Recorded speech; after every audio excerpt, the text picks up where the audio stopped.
Hello, everybody. Good morning, good afternoon, wherever you are. For people in the States, I know it's very early. In the Africa, I know it's midday or in the afternoon. So wherever you are, habari gani? How are we? Mm. Bawuni. Good one. We Yeah, are good, we are I'm good. learning. Siapila. Siapila. Apila.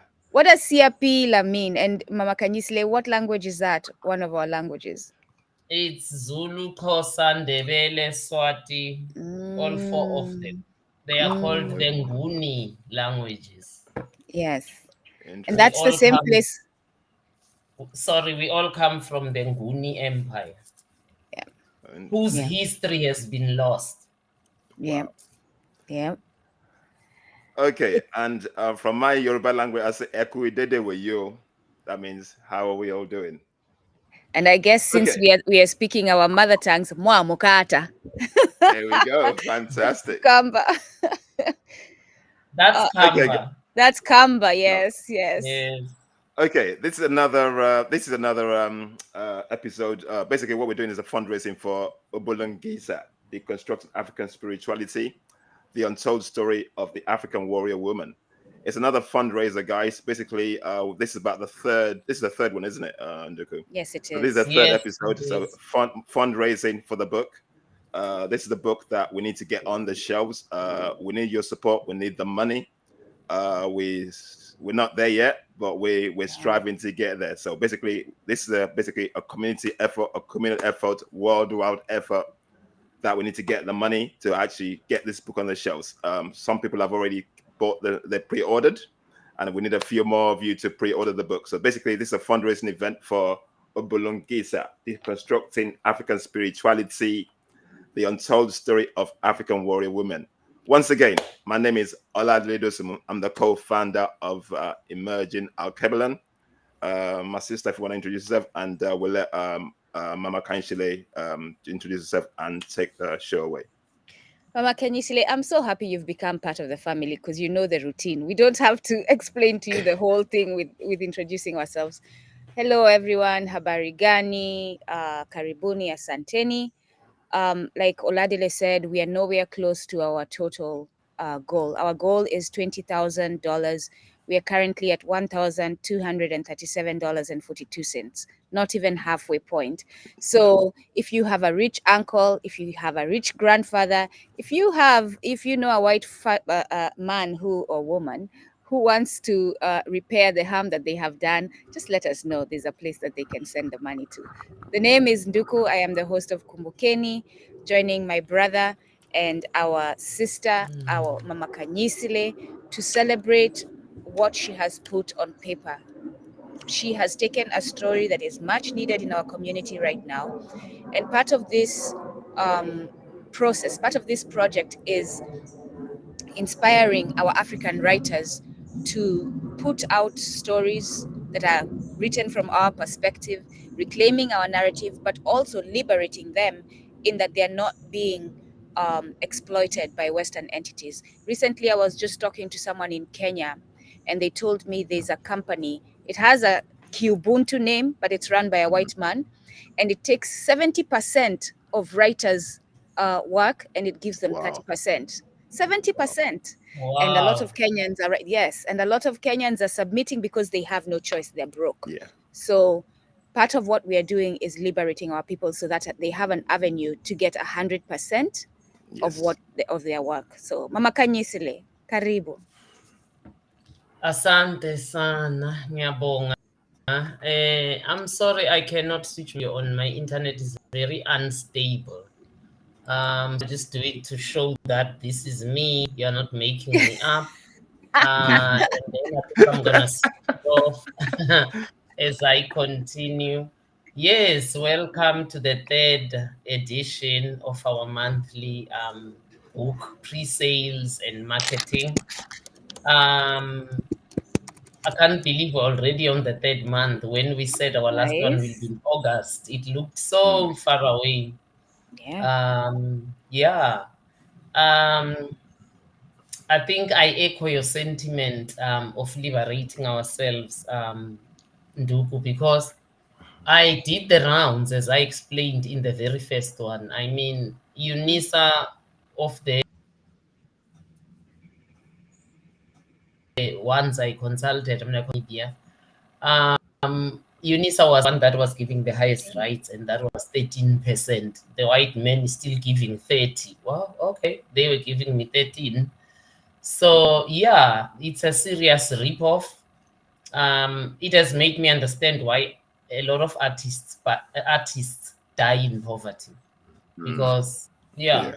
he put in the work, but whoever funds it ends up making more profit than the actual artist who is doing the work. It's really just neoliberalism and cutthroat capitalism. Exactly. We haven't decolonized. Each time we're on this topic, it just reminds me how much we have not colonized. But yeah, Yeah. I'm looking forward. Got a long way to I'm go. excited. I'm excited, minus my Wi-Fi, which is really so weak, but I am really excited. I have been looking forward to this moment of nurturing and being fed all week. Seriously, my spirit is yearning for this session. So thank you so much. And despite the Wi-Fi, we can still have the conversation. So it's a win for us. Yeah. Let's start. Mama Khanyisile, with the word Ubulungisa, right? I have been bringing it up in the Kenyan movement that is currently happening, because they keep saying we need justice. I say no, we need Ubulungisa, and they're like, what is that? We can't even pronounce it. What is that? I said, well, it's this and this and this. But Mama Khanyisile, please explain to our brothers and sisters, to all wana Ubuntu, what Ubulungisa is. Ubulungisa is a Nguni word, Zulu, Xhosa, Ndebele, Swati, and Zulu, Xhosa, Ndebele, Swati. Oh yeah, all four of them. As I did say in the beginning, we all come from the Nguni Empire, the history which we have lost. Ubulungisa is not justice, actually, because justice is a watered element of it. I think in English we would have needed a bigger word under which justice then falls. That's what Ubulungisa is, because Ubulungisa is not a once-off process. It's an ongoing process. It's a process. And some people would say, oh, it's restorative justice. No, it's not restorative justice. It's restorative justice. Its own is very simplistic and light. It doesn't carry weight, because we still implement restorative justice within the capability of the court system, the judge, the prosecutor, the defense. Yep. Ubulungisa doesn't need a court. Ubulungisa is captured in the whole social system of society, because it stems from the spirituality, which then informs every other social system, including the gender construct. That's how it then influences the gender construct. Ubulungisa, as you said in the Nguni languages of South Africa, connotes a constant act of balancing. So, like, you don't say in 1 BCE, before the Common Era, Christians say before Christ, oh, okay, the relationships between men and women are okay. Once off policy, until the world ends, the world will never end. I don't believe the world will end. But let's use that metaphorically and say, okay, in 1 BCE, we decide, oh, these gender relations are fine. So we will have this law policy that will govern these people until the world ends. You can't do that. That's the concept of justice. Because, I mean, our laws were written when we use the Roman Dutch law with a trickle of English law as a former British colony. So when were these laws written? You know, they're almost like cast in stone. You have to work so hard to even change a tenet in those laws. But Ubulungisa constantly changes. Ubulungisa is dynamic. So you could not have passed a law in 1 BCE that says, oh, they are equal, let's pass this law. It will govern them until the world ends, because you understand that the economic systems will change, social systems will change. So it's embroidered in spirituality, which itself is based on equity. Like, there is no overall God who is a male, who is unquestioned, because that's important. That's the tenet of Ubulungisa. Of course, the religious God is unquestioned. He does as he wishes. He can take people out of Egypt and promise them a promised land, and in the end, like about one promised land, and nobody can question him. Why? You took people who were slaves to just come in and slave them more for 40 years in the desert. He can't be questioned on that. You can't question him why you took Moses from a stable marriage and make him break the he had there and give him another wife like marriage didn't matter. But still, one wife, one husband. You know? So, Ubulungisa does not have a role of an originator. And time is a fleeting gender, fleeting or fluid, because they can be male, they can be female, they can be both, they can, whatever it is you want, they can be male, they can be female, they can be young, they can be old, by the way. Now, and immediately underneath them, you have deities, which have got both genders. Then we have ancestors who have got both genders. So that equity is what informs Ubulungisa. So we also to taken from any part of the body of another gender. So that on its own brings the equity again, that you therefore cannot have a gender that lords it over the other. Therefore, if that's how the spirituality is, it then informs the justice system. You can't have within Kamba people, because Kamba people are a nation, you can't have an ethnicity or a clan within the Kamba people that's more important than the others, because it's not informed by the spirituality. Because remember, spirituality informs everything, like religion is informing everything in a so-called post-colonial societies, because our constitutions are all based on religion. So that's, I would say, is the foundation and the origin of Ubulungisa. It is informed by our spirituality. It then, therefore, informs gender relations. I was speaking yesterday morning in somewhere in Soweto online, of course, and I said it's a triangle. When you think of Ubulungisa, as you try and explain it to the Kenyans next time, my kid sister. I know, let me pay attention. A triangle. So you have the spirituality on top, and then you come to the left where the heart is. You have the legal system, because our legal system was based on heart issues. It was restorative. It was not on the mind. It wasn't based on logic, because each case that goes to court by right, it's a different case. You shouldn't say you've raped, therefore I'm sentencing you. You need to find out what caused you to rape. What were the conditions? What conditions are you living in now? Do we need to sentence you, or do you need therapy? And if you're not strapping people to beds and pumping them with medication, that's not therapy. So when you come to the left of that triangle, it's the law. When you come to the right, it informs social systems. Therefore, gender is one of those social systems. So think of Ubulungisa as that triangle. It completes it. Ubulungisa is informed both by the spirituality and the law, the legal system of a people. It sounds like we need, first of all, is Ubulungisa, so the way I understand, Ubuntu is the general culture. Does Ubulungisa fall within Ubuntu? Ubuntu is embedded in a spirituality. Ubuntu is not the culture. Ubuntu is the spirituality. African cultures are not the same. There are varieties, and a lot of varieties. So the skeleton of most of our cultures is the same, but not the veins, the blood, and whatever it is that informs a body. I'm using a human body as an analogy. So if a human body is African culture, the skin outside and the bones and the skeleton would be the same, but not the heart, the whatever, those would vary. So, but what keeps our cultures glued to be similar is the spirituality. Our spirituality is the same. So Ubuntu is more our spirituality, actually, than our culture. Okay. Because we are reading it, I've looked at several other cultures. Each woman I talk about is embedded within a culture. I look at the spirituality or the practice during the life of that woman. And you can agree with me as you are reading the book that the spirituality is what is more the same. We all have originators. No African people have a God. That is unquestioned. I mean, you have originators, I think, amongst the Kikuyu. no, let me, it's not the Kikuyu.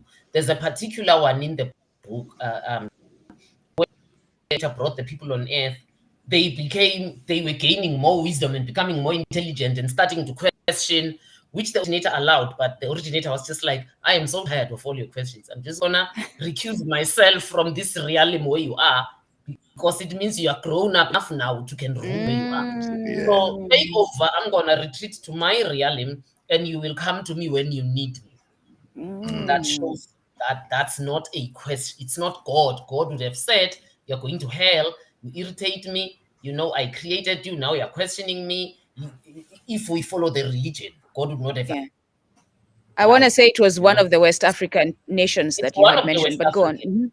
Yes, Yes. it's one of the West African. So you'll find that while that cosmology, which is how you come into being as a people, while those cosmologies are different in that there's no God, there is no gender that comes before the other, there's no gender that's taken out of the other. That originator is questionable. They have not put themselves above human, they aren't questioned. So there is balance of power. Amongst the deities, there's balance of power. The deities even fight amongst themselves and fight those that they think are abusing power, becoming evil. Which is where Ma'at came in. Yes, Ma'at didn't just judge the underworld. She also participated in making sure there is peace between the deities, you know, because, I mean, deities can from time to time want to abuse their power. You know, we have a lot of thunder and rain because there is a deity of thunder and rain. We have so much of it, we can't plan. You know, one of the deities rise up and say, Kamba, you the deity of thunder and rain, hang on now, we are abusing your power. You are giving us too much from you. We want the deity of the sun right now. Yes. So there is a questioning. It's a relationship, if I can put it that way. So that's what's common with our spiritualities. That's where Ubuntu is, because the concept of Ubuntu is a concept of equity, of constant questioning, of constant, I'm looking for the English word. When at night you look back and you reflect on the day, introspection. Yes, there is constant introspection, amending and remaking. That's why I said it could not have been developed in 1 BCE for the rest of our lives, because it's constantly changing.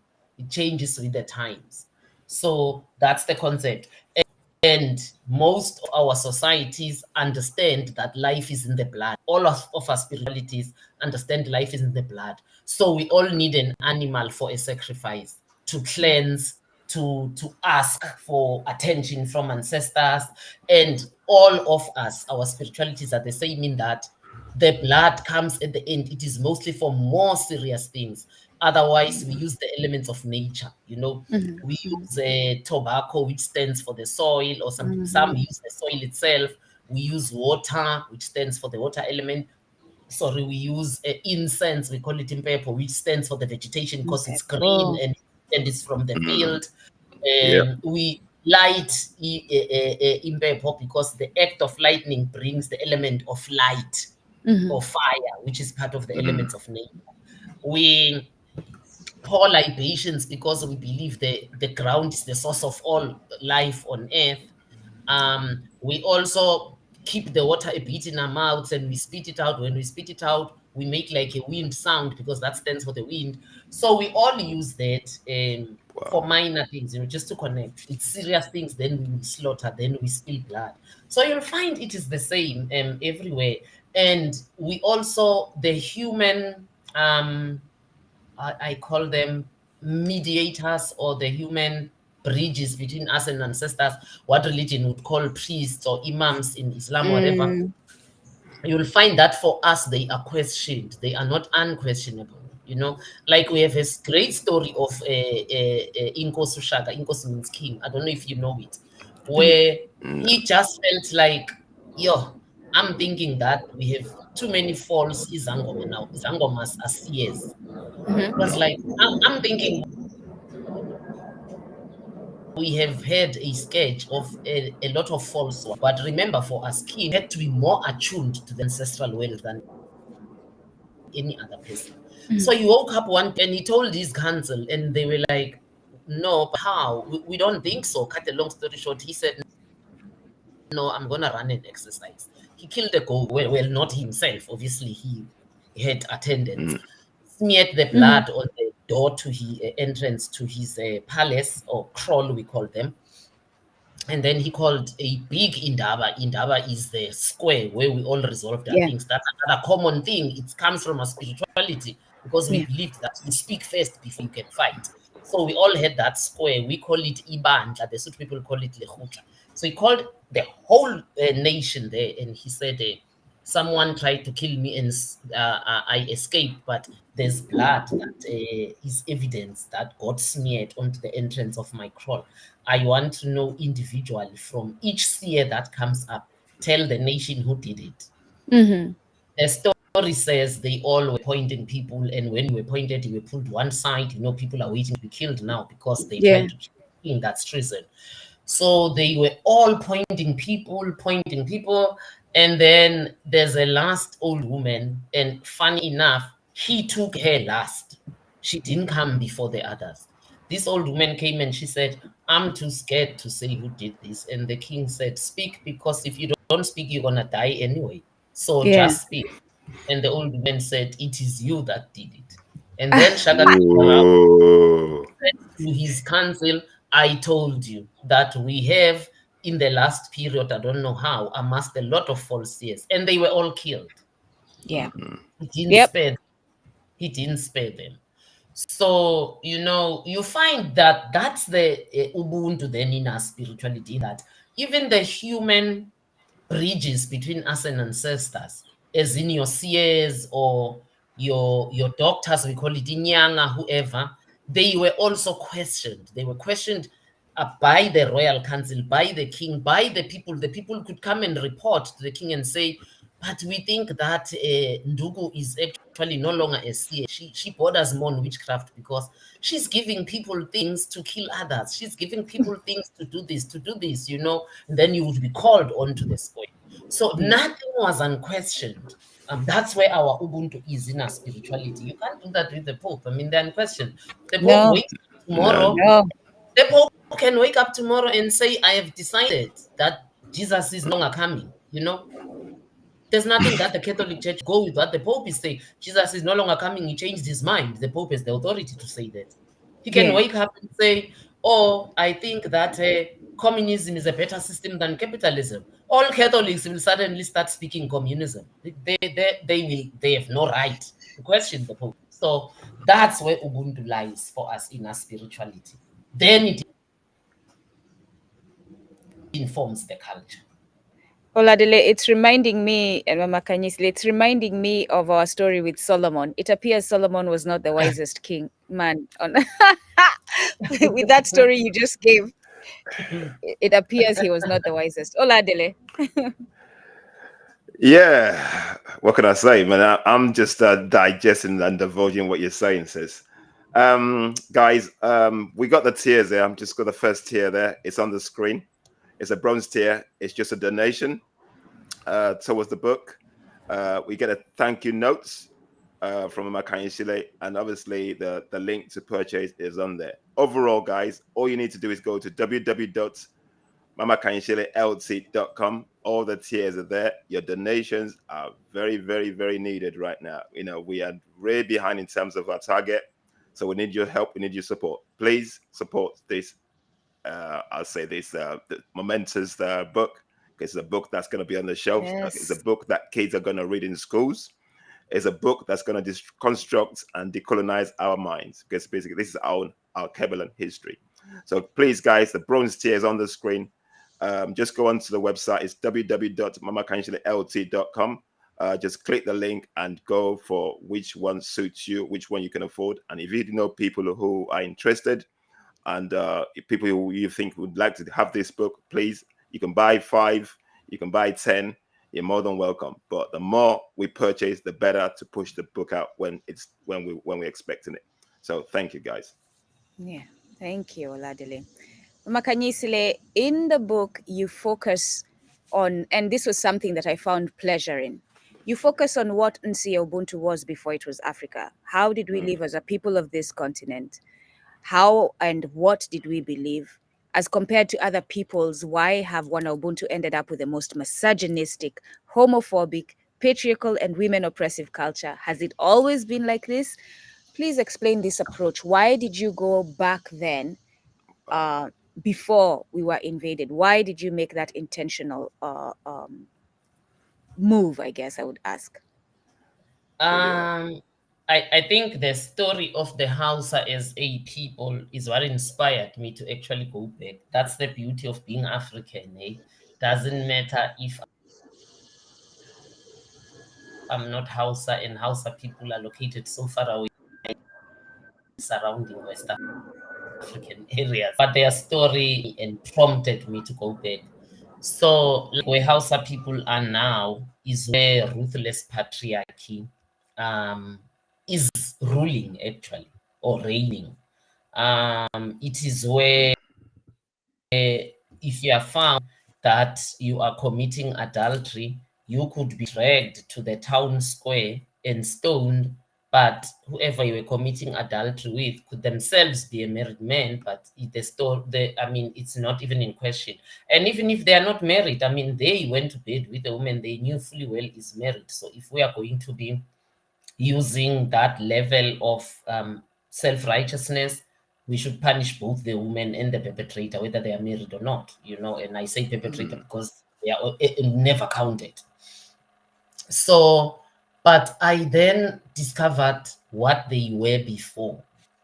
And I realized that, wow, they were not even ruled centrally. If a people aren't governed centrally, for me, that's the first mark of equity. Hausa people were founded by 13 Habe warrior queens, and they were a confederation of states. They were never ruled centrally. Wow. So they were matriarchy. Then I said to myself, but how would a matriarchy have ordered such a ruthless system, stratified hierarchical patriarchy, I call it, over women, where they must cover whether they want it or not, and if they haven't covered, they will be whipped in public. And I'm not saying there should be indecency, but why are we not deciding decency in terms of dress for men, but in terms of dress for women?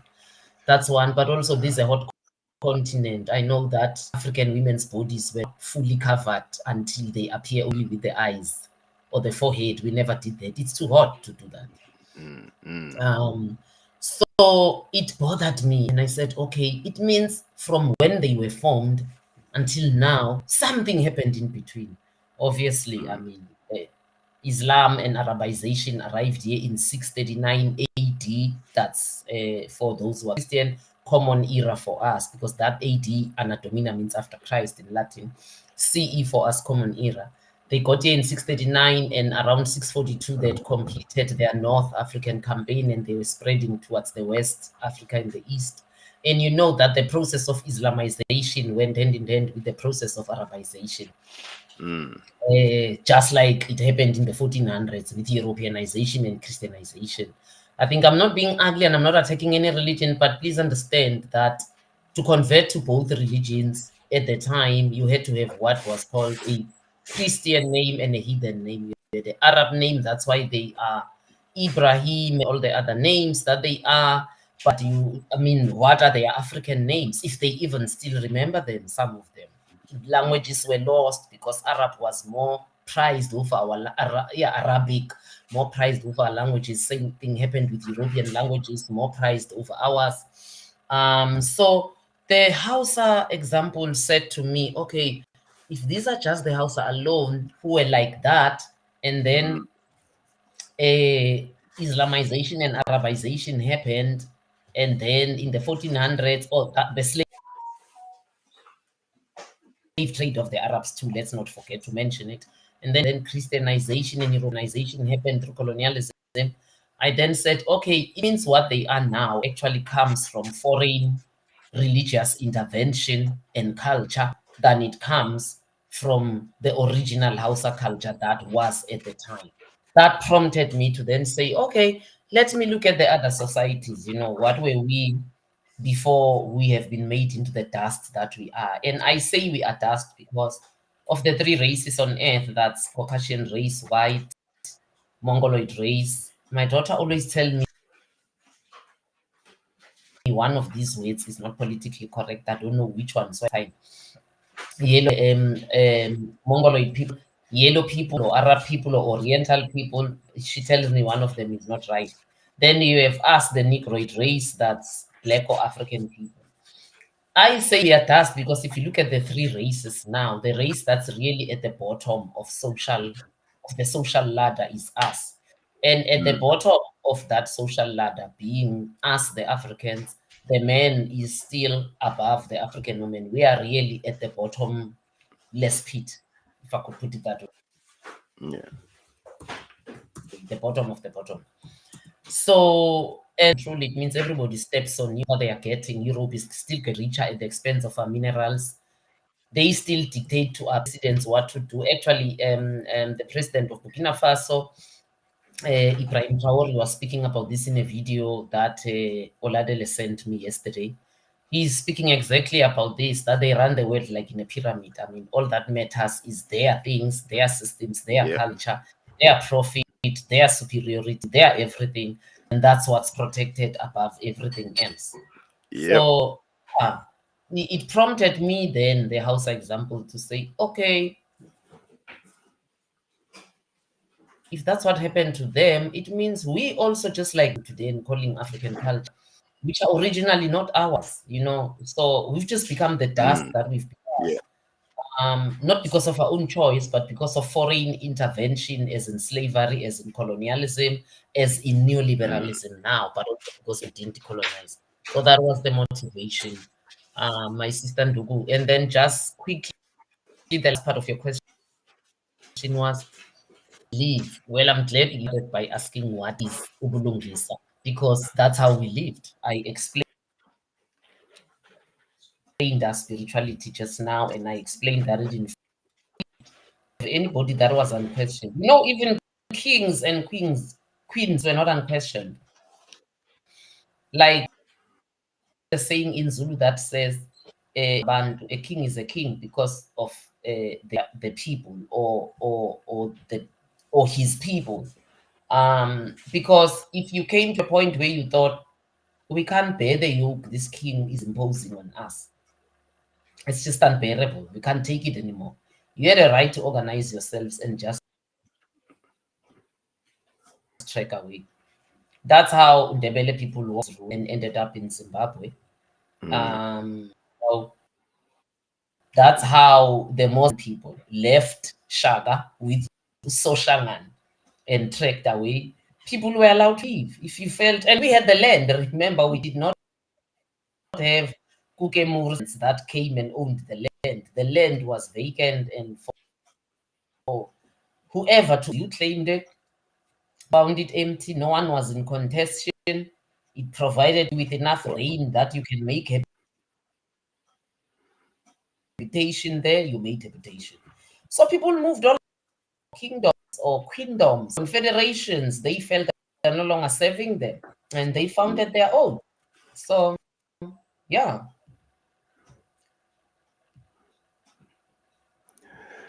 Yeah, thanks for that, sis. Okay, I'm just going to interject again, guys. As we go through this presentation, we have the second tier here, which is a silver tier. I've put it in the group chat. I'm going to post it onto the slide of presentation now. Okay, this is basically $25.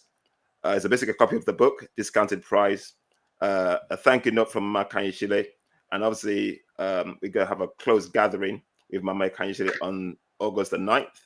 I think a lot of people are looking forward to it because I'm looking forward to this. So basically a close gathering where Mama Khanyisile is going to give us more detailed enlightenment in terms of African spirituality and more about the book. So this is the second tier, the silver tier. It's $25. You get a copy of the book and you get a closed session with Mama Khanyisile. Something I'm looking forward to. Once again, guys, we're posting these tiers out here. We need your support. We need to get this book out there. You know, this is a book that, as you can hear, Mama can talk about this and go deep into what the details of the books. it's something you want to get your copy of. Obviously, I've read through the manuscript, and it's very, very insightful. So this is tier number 2, guys. Induku, you want to take over, please? Yes, thank you so much. And you're right, this is a much needed book.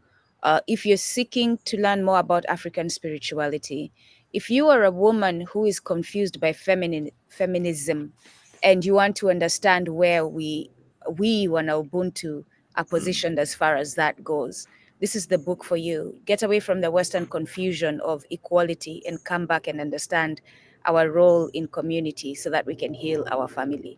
Mama Khanyisile, one thing that you were very intentional in doing, another thing I should say, since we just spoke about the previous one, is you represented a varying cultures. Like you said, we are not a monolith, right? Varying cultures in Nsiya Ubuntu. You are South African, you are of a certain culture, but you went to the west, you went to the east, and even in the east, you look within specific cultures, right? And you represent. Why did you do this? Why not just focus on South Africa and the people that you are with? Good question, Duku. I love that. Thank you, my brother Oladile. I think there are two. The physical one is I didn't want the book to be South African. I wanted the book to be continental. That's one, because it's also just a scientific of proving that our cultures operated from the same tenet of our spirituality, which was governed by that's one. But in the spirit, these women came to me, if I could put it that way. I know that for a person who is in religion, that could be unbelievable, and it could not make sense. Despite the fact that they say Mary comes to them, and yes, Angel Gabriel came to Mary. Yes. Yeah, these women came for a whole lot of them. I didn't have a choose or not to include them, to study or not to study them. Once I had proposed this meeting, and I had started with the Hausa people, the women just sprang from it's. I say to people, it's almost like they were coming from the cobwebs, from the walls, from the wood. When I'm still flabbergasted, and they are still coming to open. They are still revealing themselves. There's a lot of them that are not in the book. So those were the two reasons: one physical, one spiritual. But also for me, maybe there is a third reason. It's hard for me to do anything South African. Like I'm a speaker, so I do get invited to speak in South Africa. I scarcely speak on South Africa, even if the topic is that. Like I'll take minutes and speak on local issues, but quick into an African topic. So there, a lot of them found someone that loves Africa as much as I love pride. I'm just saying it because I think I've suffered a lot. I tell people, Ndugu, I stayed in the Kumbaya policy of the ANC, coming on. I mean, with my education and wisdom, which is not mine, quickly, which is ancestral, I would have been a minister. Honestly, I wouldn't be living the poverty-stricken life that I'm living now of hustling. So yeah, my love for this continent has cost me a lot. But I think I rather would die knowing that I loved Africa beyond any other thing, and I did what I could to and the revolution of Africa, than settle for some substandard in my family. It's a joke. We call it Kumbal policy or law that I know still puts my people at the bottom of the chain. That reason. There was no way I think we're missing that. And as I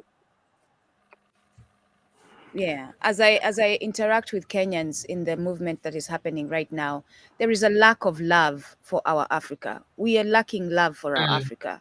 We are. There's a lack of love for our motherland. We say it, a lot of us say it in the mouth, but we're not showing it through our actions. that we No. truly love our motherland. No. Yeah. I mean, we don't I love think, who and we need are. to. Oh, Yeah, sorry, that's it. That's what I was brother. gonna say. Brilliant.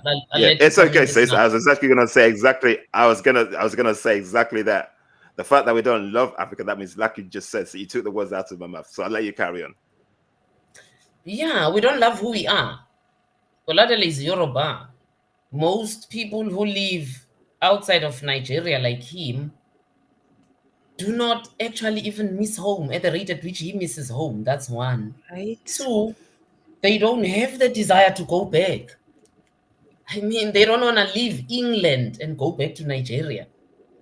They don't feel that they breathe more freely and more air when they go back to Yoruba land than when they are in London. So, yeah, we don't even love who we are. So how are we going to love a continent if you don't first love within your originator placed you, within which your originator placed you? I mean, if you are Kamba and you can't speak Kamba, that does not bother you. Yeah. You are Kikuyu who cannot speak Kikuyu. What? And then you have people in Wow. Tanzania, some don't even know their ethnic groups because Swahili just took over.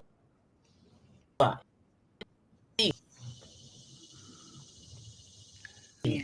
They need a unifying because you are killing a heritage, you are killing history. And then we come here and we are told, oh, when you look at CGT and China Global Television, oh, a civilization of over 500 years. We are the first race on earth. We are the ones who should be claiming those things if people knew who they were. You're a Tanzanian who does not speak their mother tongue. Some don't even know what they are. I deal with Tanzanians. They tell me, oh, I must first go and find out. What? What?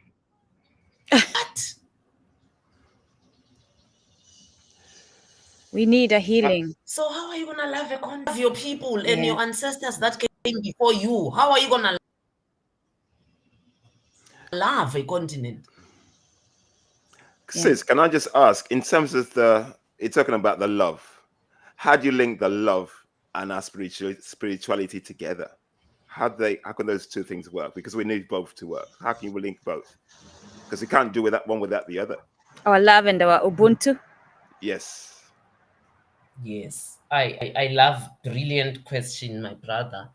There is no way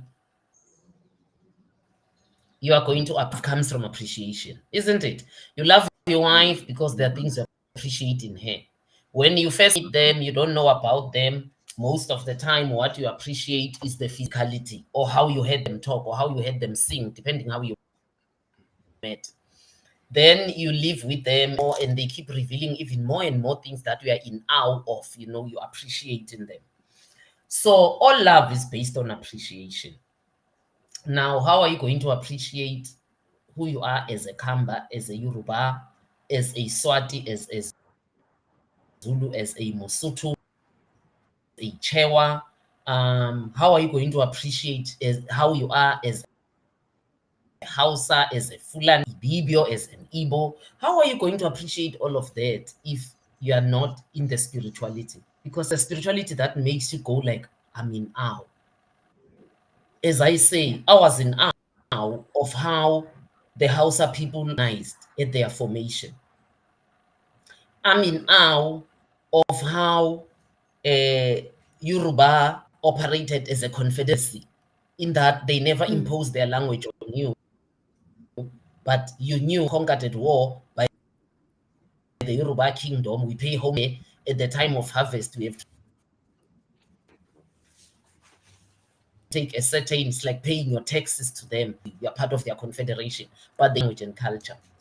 But the Zulu people operated differently.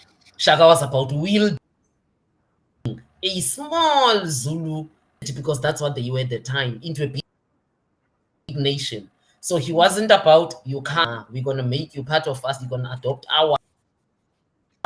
And once you've done equal with us, we are not our language, we have Zululized, you become part of us. It's a different system. If you don't know those things, my brother Olade, how are you going to develop the appreciation which informs the love? So knowing and practicing, knowing the history, knowing that we were differentiated. That's how dynamic we are as a people. Knowing the idioms and the purity of sayings in our languages. If you don't know those things, how are you going to develop appreciation? Which forms the love, which the patriotism. I use that word sometimes with kinship because it's capitalism and it's based on going to war. He can be given a medal.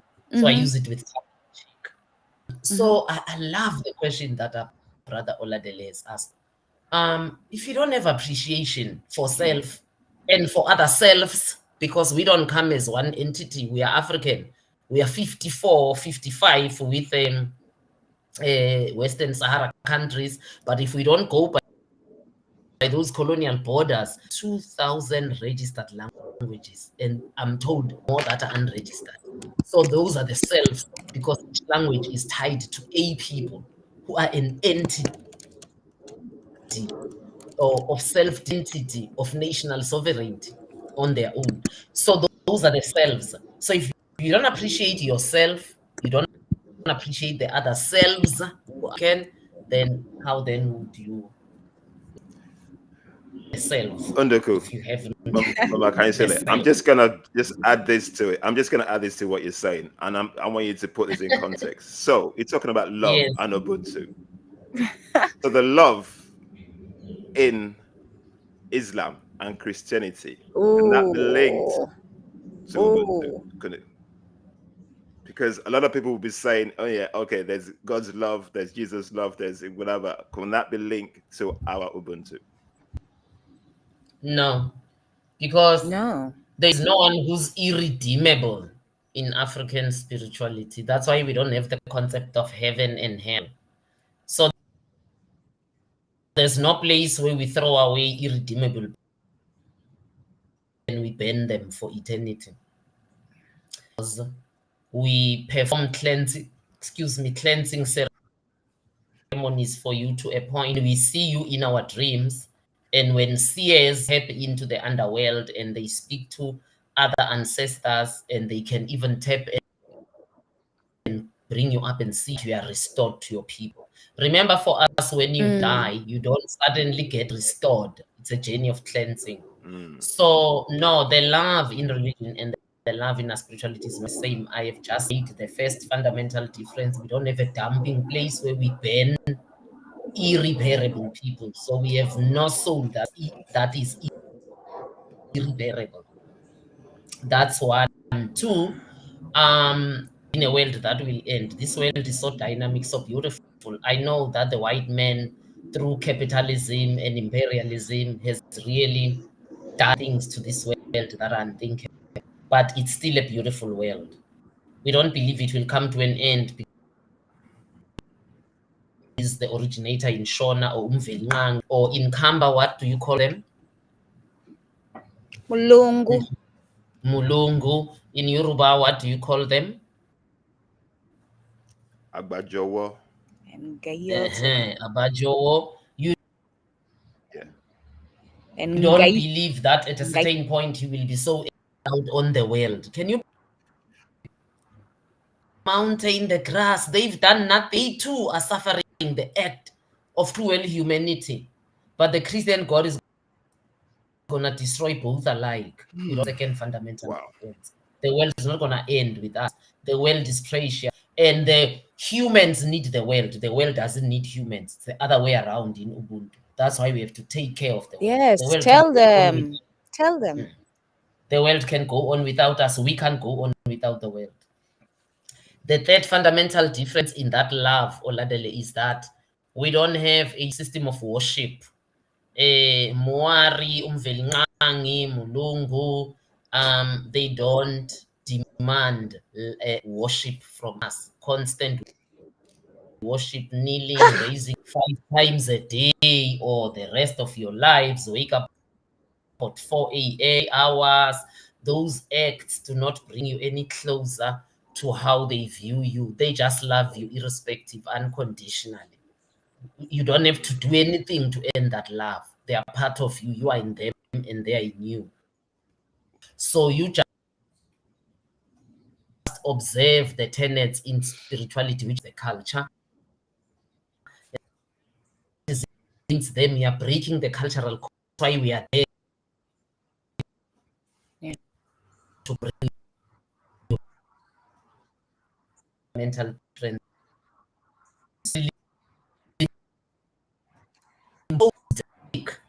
Hold on. The last quality is not a carrot. Are we okay? Hold on, yeah, you're a bit choppy. Yeah, I just wanted to do a quick pause, and then you can come back when. Okay, you can continue, please.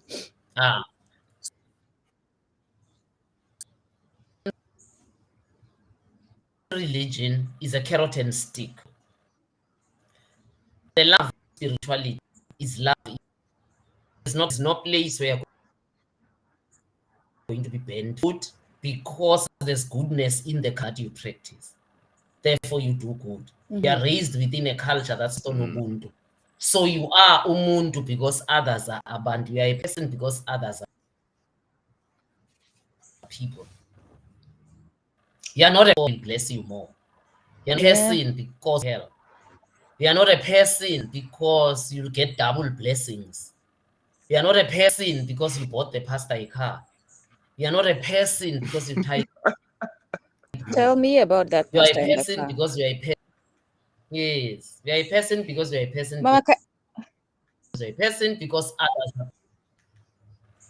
That's very deep, and that is something that we actually need to understand as Wana Ubuntu. I am who I am because others are people. That means you're seeing their humanity. That means you're honoring their humanity. That means you do not devalue their life. That means you're not exploiting them. You're not killing them recklessly because you see their humanity. You see you in them, and therefore you treat them like yourself, which means you have empathy. If we go to that level of thinking, we're going to reduce the wars, we're going to reduce the betrayers, we're going to reduce the exploitation. At least let's start with our motherland. But then again, and I want our brother Oladele to weigh in here. After I say what to that though, because he raised the question, if I myself as a fully fledged and because as an African woman, I am the most doubtful because as an African woman, I could give birth to kids that were slaves and could be sold right in front of me because the master could sleep with me the way he wanted, even if I had a husband within this slave compound that we were married with. How do you see yourself as a just entity when you've been told your nose is too big, your lips are too thick, your hair is too kinky, you smell because melanin is a defect? How do you see yourself as an entity? The beauty on television tells you that we are looking for to put on adverts for marketing. It's straight hair, it's a high cheekbones, it's a high-pitched nose, it's not big ears, it's small ears, we don't want big buttocks, we want a size 30. If the standard of beauty is defined constantly as one akin to you, and yours is not just not counted, actually the mainstream goes out of it, denigrate it, to rubbish it, I mean, we were told during scientific racism that we are the first species after monkeys. We are next to monkeys. So how do you then see yourself as a just entity with all of that? And then you put religion. Now you've reduced me to that. Now put religion. And then say, oh no, you are special because you've accepted Christ, because you are close to Allah, because you're not a sinner, but those who are sinners. So you have a low perception of yourself that makes you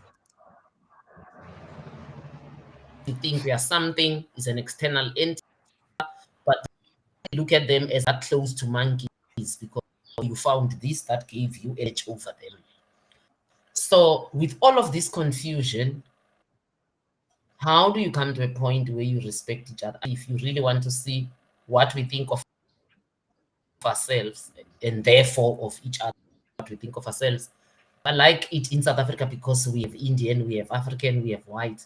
You look at African in the public service when they serve a white person to cry, they rise to the occasion. They I'm looking for the military word, they like just rise up, and the language even changes, and there's a ma'am and a sir, and then you are next to come, and then you greet them, and you realize that even greeting them is just irritating them when they are supposed to be the ones who greet you first. I was served by a lady at Discam, and I must say this out loud, although I won't say her name. I was served by a lady at Discam Canal Walk, Cape Town Mall yesterday, and I just felt like my woman, you shouldn't be working here, because just opening your mouth effort, just and I'm speaking her language, because I try to, I look at the person's name. It's only with vendor that I struggle. But I look at a person's name in South Africa and I try to speak their language. I was speaking to her in Xhosa. I mean, the attitude that woman gave me, I'm just like, what did I ever do to you? Did I kill your father? Did I break your marriage? I am here trying to make your day better, which is what you should be doing. I'm the customer. But I can assure you, that same woman, if a white woman rocked up to her and started treating her, not even smiling and joking with her like I was doing, ill-treating her, she will bear the insult. She will smile through the insult. She will call, So, yeah, in South Africa, it's very discernible to see the damage that has happened to us, the self-hate. Therefore, if you hate yourself, you can't love another like you. Because if you've internalized the fact that you are a low species, that your color is ugly, that your nose is ugly, that your hair is kinky, that you are a kefir, that you are next to a baboon, if you've internalized all of that, there is no way when you see someone that looks like you're going to look at them as fully-fledged humans. Wow. Yeah. Wow. We got work to do. We got work to do. A lot of work to We do. got a lot of work to do. The self-loathing, the self-hate is deep. It's deep. Yeah. We need that, guys. We need that self-love. We need a self-love. Yeah. Okay, I'm gonna go to the next tier, guys. We got the gold tier here. This comprises of 5 books. Is $200. 5 books, 5 copies of the book. Basically, it includes the silver tier and the bronze tier, and also what you get is an additional content related. So, early access to basically any updates or anything that's coming with the book, you get it with this one. And 5 signed copies, which is $200. That equals 5 books. So if you have a group of people, students, family that you want to get the book to, this would be a great package for you. $200 for 5 books, 5 signed copies of the book, early access to any content, any promotions, anything that we're doing in terms of the promotion of the book, you get it first. So $200 for 5 books, guys. This is gold tier, please. Once again, we're saying we need your help, we need your support to get this book on the shelves, man. It's you can hear my Khanyisile breaking it down. When you listen to the depth of the knowledge and what she's doing, then you have to get the copy of the book to actually get the understanding of where she's coming from, what she's saying. And this is what this book is all about. Thank you very much, guys. Thank you, Oladele. That last word you just gave, Mama Khanyisile and Oladele, is a great segue to this next part of the conversation. So you pose 2 questions in the book that I found very intriguing. Can a people's natural humanity ever be restored after suffering a structural head-on collision with a vicious race-based invasion, enslavement, colonization, and neocolonialism? And then the second question, how did a people so great become a thing of scorn, to a point where they too believe in their supposed curse, thus seeking deliverance in the hands of the very God who supposedly sent the oppressors to bring the gospel to them through whatever means, including the slave trade and colonization? Please break this down. These 2 questions are very, very heavy, Mama Khanyisile. Break them down. Oh, yeah. Exactly. Let me mute.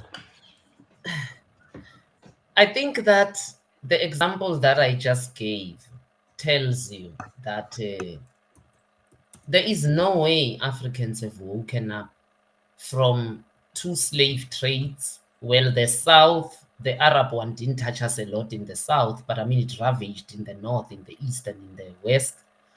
There is no way we have woken up from that slave trade, from Arabization and Islamization, from which we never snapped out.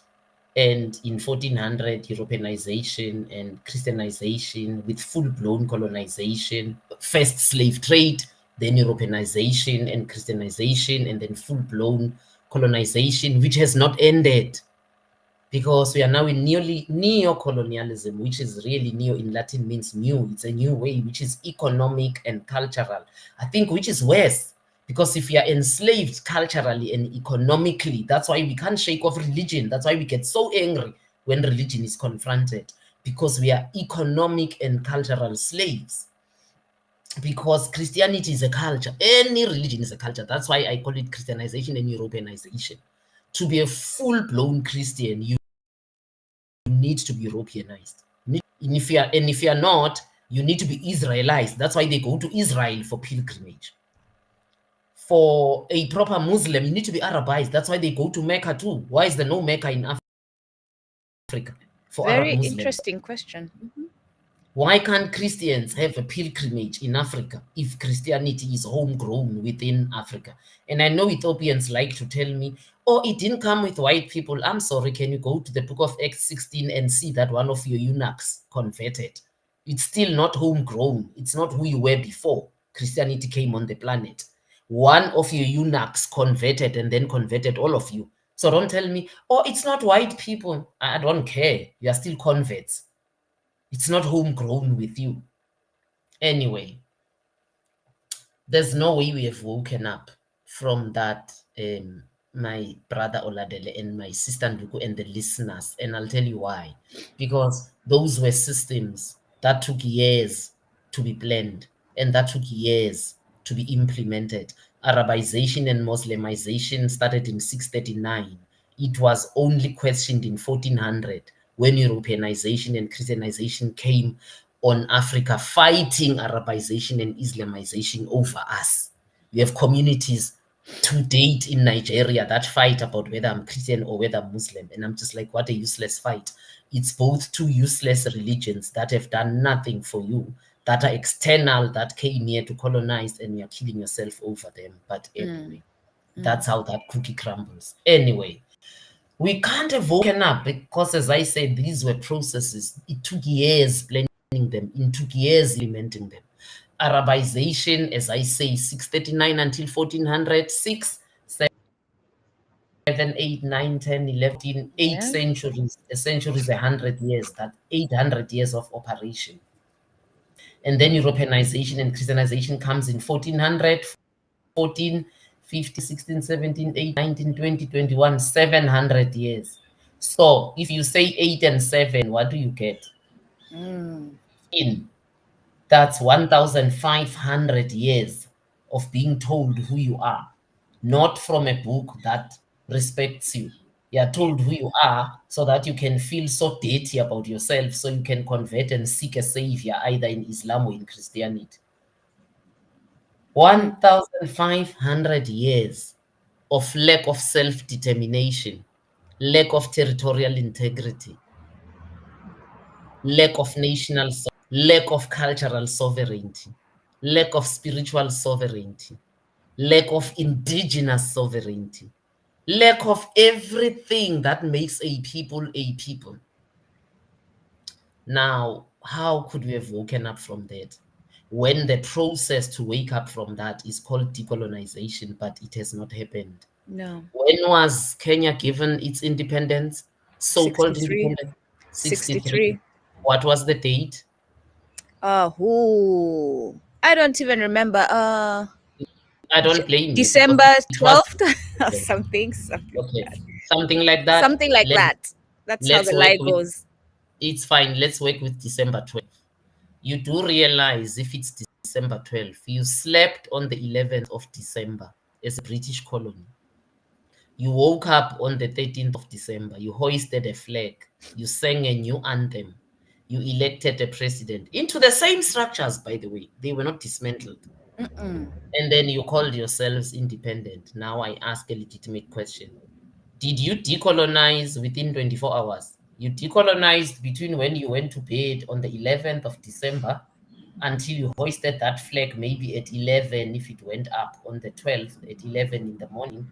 So how long did you take to decolonize? 3 hours? Did you do it at all? And let's say it was 3 hours. Can you decolonize in 3 hours after 1,500 years?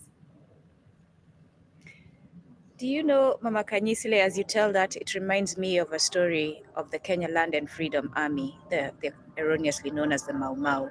At that point, they've killed Dedan Kimathi, and one of the generals who was under him is seeing this happening, and he says, "No, this is not what we've been fighting for." And he goes back in the forest and says, "We're continuing the fight for freedom."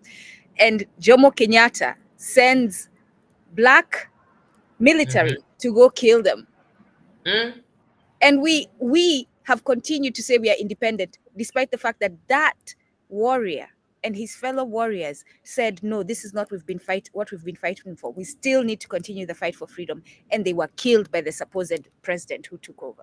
Well, Nkrumah was cooed by Ghanaians. When I went to the Nkrumah Museum, I was shocked.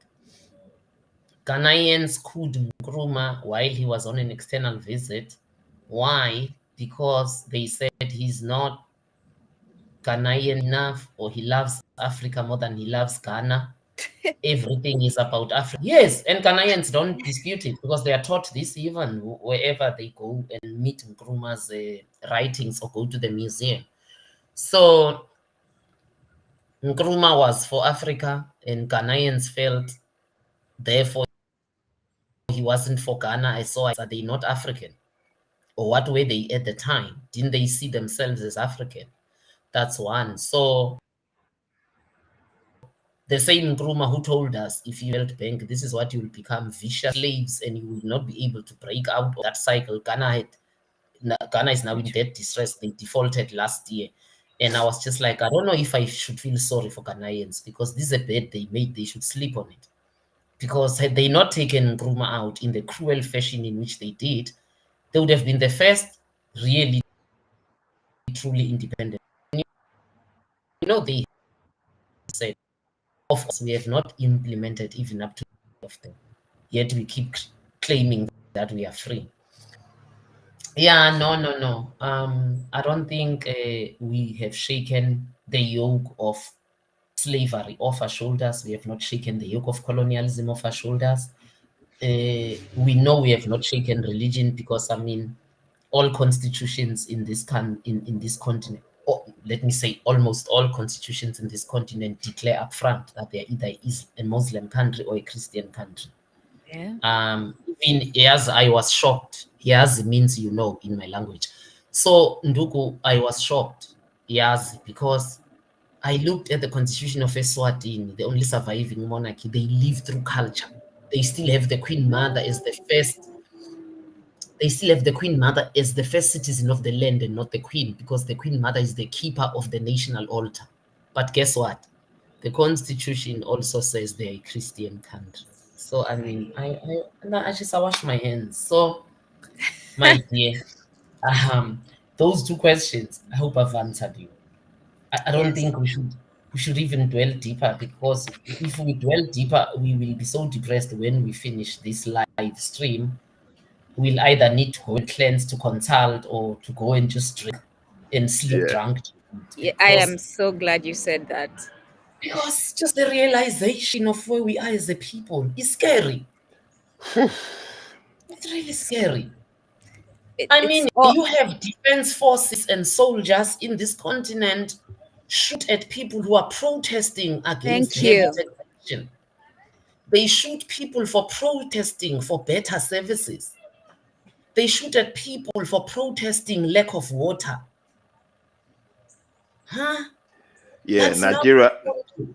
That's Nigeria is scared right now because they got a planned protest from August the 1st, and Nigerians are so scared. The government is so scared. They're doing everything. They're actually bribing people to start them, to get them on TV to actually stop the protest. They're so scared, and it's crazy. It's crazy.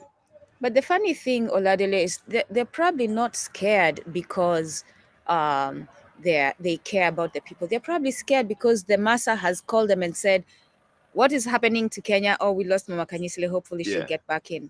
What is happening to Kenya is not going to happen there. Make sure it doesn't. We have investments. We have interests, right? Western interests. Make sure it doesn't happen. So they're getting the call from the boss telling them. So that's what they're probably more scared of, which is very sad. I agree. And unfortunately, they don't really care. We say this to people. Your African governments are gatekeepers of the hegemonic systems. We give an example of the people who follow our posts. We give an example of Ibrahim Traore. If you listen to that speech, you would know that this guy really cares about what happens to his own people. It was so deep. I had to post it. I'm going to find it and share it, by the way. Yeah, please. That video if you're looking at, it was powerful. If you're looking for proper Kebelan leadership. Mama Khanyisile? Yeah, I'm just bring it back in. Okay. Where is she? I can't see her. Let me see if I'll get her. Go on. Okay, I got her. Okay. If you're looking for proper Ubuntu, Kebelan leadership, and if you follow that last session, Eli Anderson and Clifton were talking about eldership and responsibility. Ibrahim Traore encompassed what eldership means, being responsible for his own people. Yes. This is the kind of leadership. When I watched that video and I listened back to what Clifton and Ella were talking about, and talking about eldership and being responsible for your people, making sure you're accountable to your people. Ibrahim Traore is basically doing that right now. He's 36 years old, but he understands the intricacies, he knows the complexities, the dangers he faces doing what he's doing. But guess what? He's ready to stand up for the sake of his people, to be responsible, to actually do the right thing for his people. This is where this is where we need to get to. This is the kind of level of understanding of the work, what we need to do, this is basically what we need to get to. And too many of us are so shy away. We don't want to step up. We're so scared. And what are you scared of? I say to people when I'm in Nigeria, you're already dead anyway. If you're living dead, why don't you might as well just do what you're doing dying, knowing that you've actually done something to change your system, instead of you being there and just saying nothing.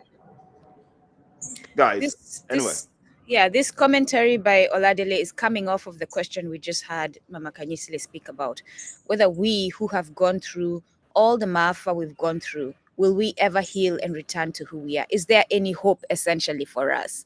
And right now, things are not looking good because our brothers and sisters are so drunk with the capitalism Kool-Aid and the Christianity Kool-Aid and the Islamic Kool-Aid that they can't see ahead.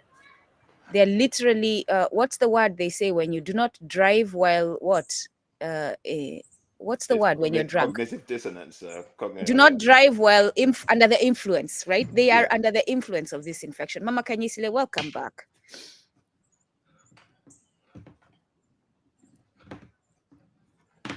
Can Mama Khanyisile hear us?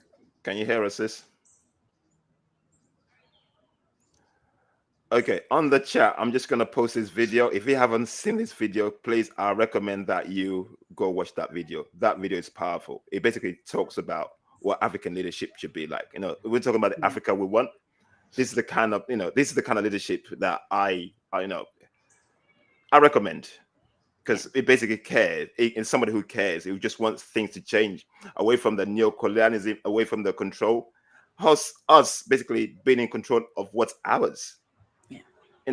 Away from all the distractions and all the influences that never ever care. They don't give a damn about what happens. They don't care about the betterment of African people. All they're there is to scavenge and take out. That's what they're there for. So using the same systems to actually free ourselves, it's not going to work. Capitalism is not going to free us, guys. A few of you are going to make us so much money. You think you're there, but when you look at the majority, and I always look at the majority, when you look at the majority, the systems are not going to free the majority. It's obviously a few people are going to benefit from it, but the majority will never benefit from it. And when we're talking about Ubuntu. Ubuntu means I am because you are because I am. How can capitalism be the answer when all it does is help a few and not the majority? So we need Ubuntu that encompasses everybody, every one of us. Is Mama Khanyisile back? Hi, sis. Okay, while we're doing that, we're trying to get her back. We've got the next tier on the screen there. This is the 10 signed copies of $500. Obviously, this includes the silver tier, opportunity to closed session, any updates in the book, everything from the other tiers. So basically, it's 10 signed copies. If you have a group of students, a group of people that would love to get the book, this is the tier for you. So it's a platinum tier of $500, 10 books, 10 signed copies, and all the perks from the other tiers. Yeah. So guys, once again, this is a fundraising event. We need all the funds to get this book on the shelves. It's a book. I'll say this is a legacy book, because this book is going to be there long before you're gone. Because Mama Khanyisile has spent 2 to 3 years researching and putting all these stories together. Basically, we're talking about African history, African stories. We tell our own stories. This is what my sister's done. She spent her time, researching, going through Africa to bring all these stories together. The untold stories of the African warrior woman. The warrior woman are the matriarchy, basically, that gives balance to society. We're pushing. We kind of use patriarchy to supersede.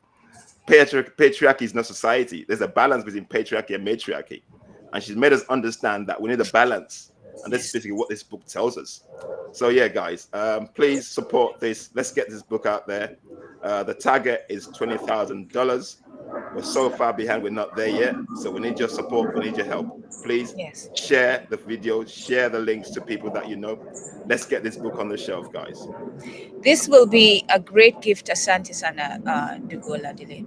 This will be a great gift for your wife, right? We're talking about empowering our women and returning their position in community, for your daughters, for your sons, for your husbands, for your Oladile, bring Mama Khanyisile back. Yeah, I'll bring him back. Yeah. This is going to be like, and we have Kwanzaa coming up. It will be a great Kwanzaa gift, but also our teachers are about to go back to school, and especially our Africana studies teachers, with African history being taken off of the curriculum. This is a great book to grab and teach our young women and men, wana Ubuntu, about who we were, what happened to disrupt who we were, how can we return to who we were. What were we practicing then, right? Because a lot of us are very detached from that. So I recommend this book, this book for any Africana teacher out there. I would love to see this on the curriculum. I'm looking forward to the discussions. Mama Khanyisile I'm certain will be available if you invite her to speak to your students. So yes, and again, Kwanzaa is coming up. Mama Khanyisile, can you hear us? I can hear you perfectly. Perfect. All right. So let's continue the conversation. I loved it when I saw you talk about this. Tell us about the Nsia Ubuntu timelines and why we have a different system from the West or the rest of the world. And this is interesting because we have our little project that we are working on the side regarding time. But please speak to this, Mama Khanyisile. Asked you a bit. You said the different. Okay. We have Nsia Ubuntu Africa has different timelines, and why we have a different system from the West or the rest of the world. Yes, that's crucial. I think that's why that is the background setting in the book, Ndugu, that it belongs to the background setting. Made to calculate time, and I'm to you can see it on the chats here on the right, because he speaks about it, that thing is there and they protect theirs vis-a-vis anybody else's thing, which has not ended and it's not about to end. I know we often delude us racism. I don't know in which world you live, because there's racism even in global governance. That's why in the NGO world, we are calling for a change in the global architecture, whether it's the financial architecture is in the UN. We are calling for real governance of the world because it has been the West and it remains the West. That's why they demonize anything that's not Western or that stands in the way of their foreign policies. Anyway, let me stay in the flow. So because of that, they've actually forced us to count and calculate our time the way they do. And I'll give an example. They call the era before, or we call it BCE, before the Common Era. They say before Christ. By right, I don't agree with both, because it was before the Common Era for them. That era is so common for Africans. That's the period during which the pyramids were built. In Sudan, which has more pyramids than, which has been renamed Egypt. Sudan was Nubia. There are more pyramids in Nubia. They were built by a matriarch called the Kendake Queens already in that period. So how can you call it before the Common Era? What's common? Can you define common? That era is very common to Africans. So many things were happening.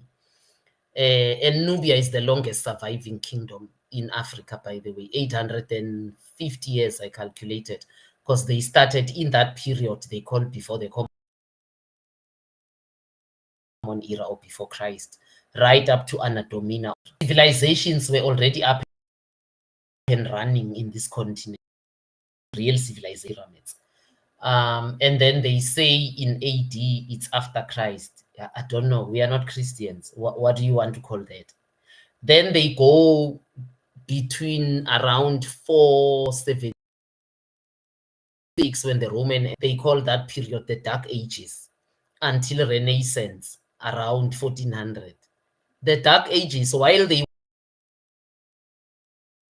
were in those Dark Ages, growth, dying, death, and no central authority in Europe, which was even lying to them and making them pay indulgences and what have you. That's, history for another day.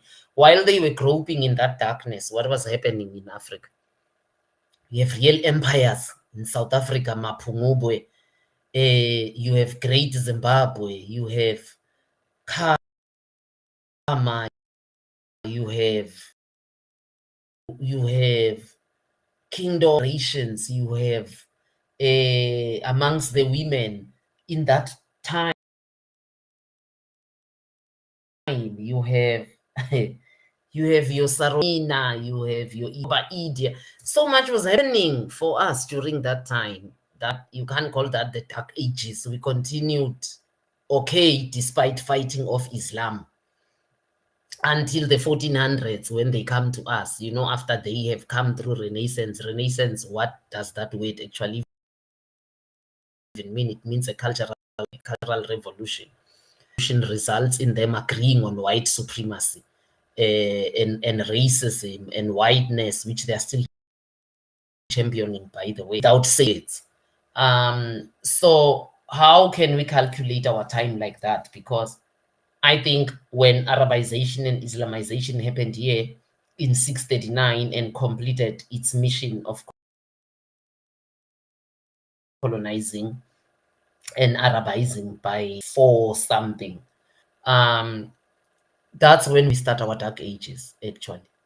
And they're not Dark Ages because we are fighting each other. Like their Dark Ages happened because the Roman Empire fell, because they were fighting the Roman Empire. It was a white thing, because another white ethnicity attacked the Roman Empire for it to fall. For us, those Dark Ages, that starts with Arabization and Islamization, and not because of an internal factor. It's an external factor of invasion.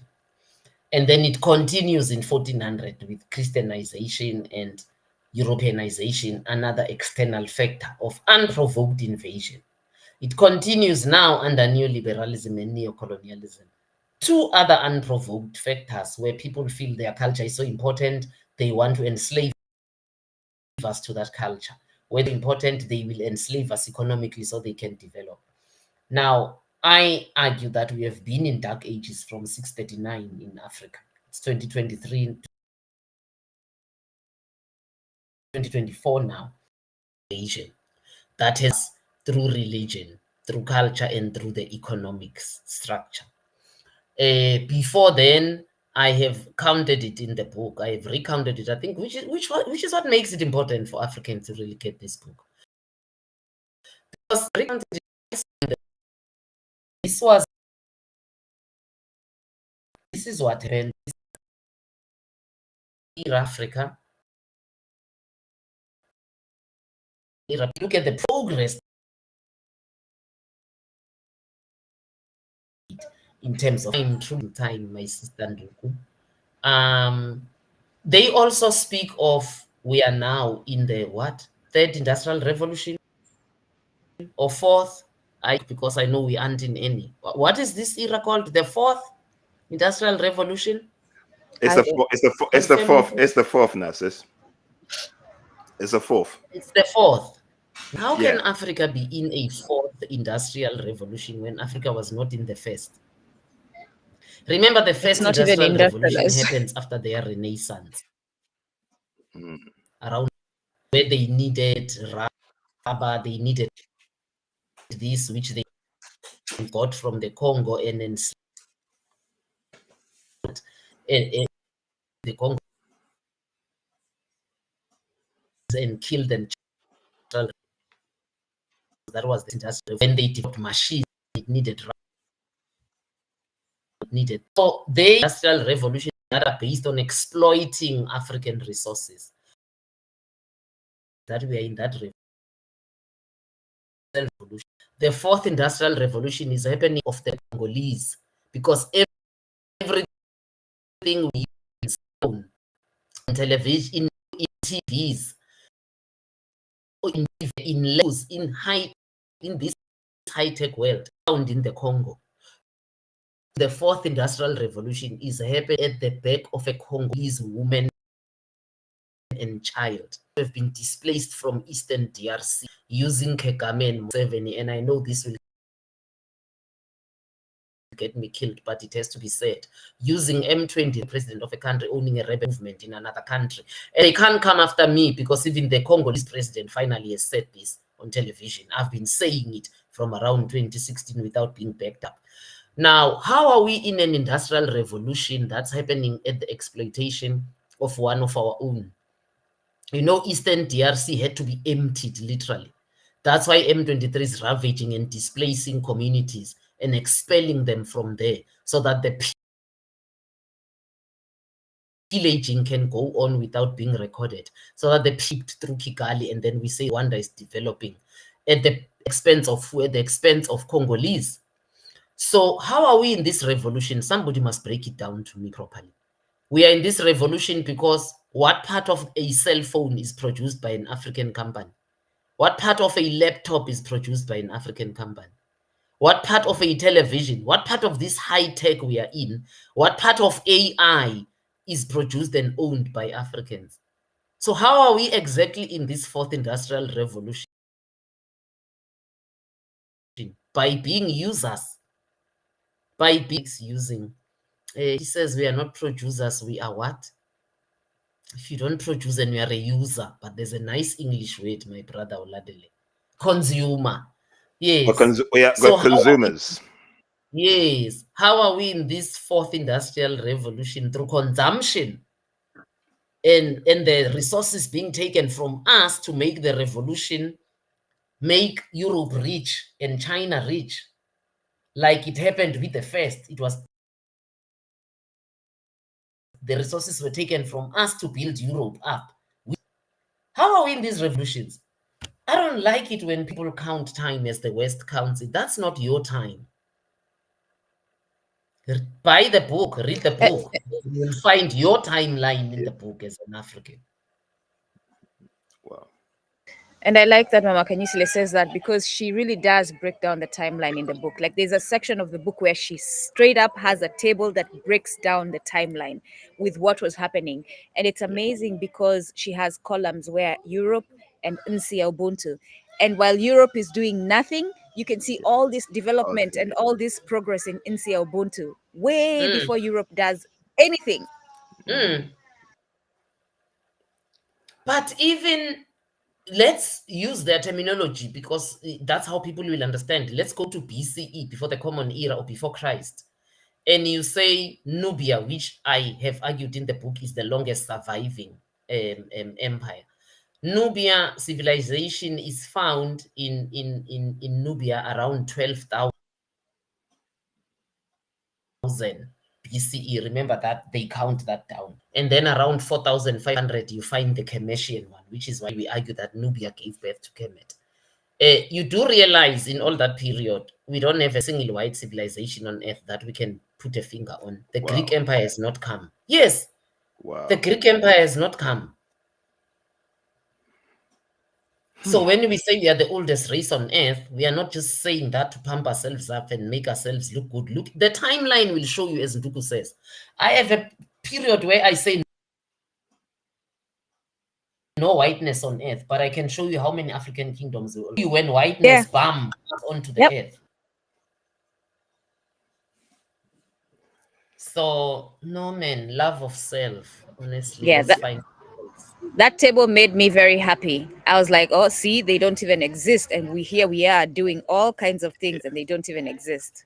Yeah, so I've seen that as well. Yeah, I find it very fascinating, guys.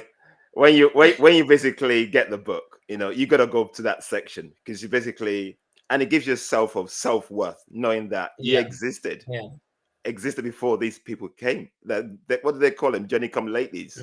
They were nowhere.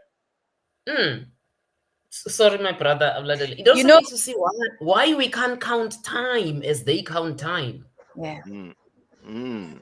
Because we are cutting ourselves short. We're literally taking away from who we were by falling under their timeline, because they didn't exist for a long time while we were doing so much. Even better than just reading it, go read it, make copies of it once you buy the book, and put it up on your house so that your children and anyone who visits your home can see. Like, let's have it on our walls. Take down the white Jesus and replace him with this timeline. Absolutely. But also, it's just, I'm just being reminded by ancestors. That's another reason we can't count time like them, is we never had a 7-day week. That's another thing. We had a 6-day week. That's why if you speak an African language, you need to flash back right now if you're listening into how you call the days of the week in your language. Because in Zulu, Saturday is actually Umgqibelo, which is the last day of the week. Then we don't have a day for Sunday. We call it Isonto, really, and day. It came with the church.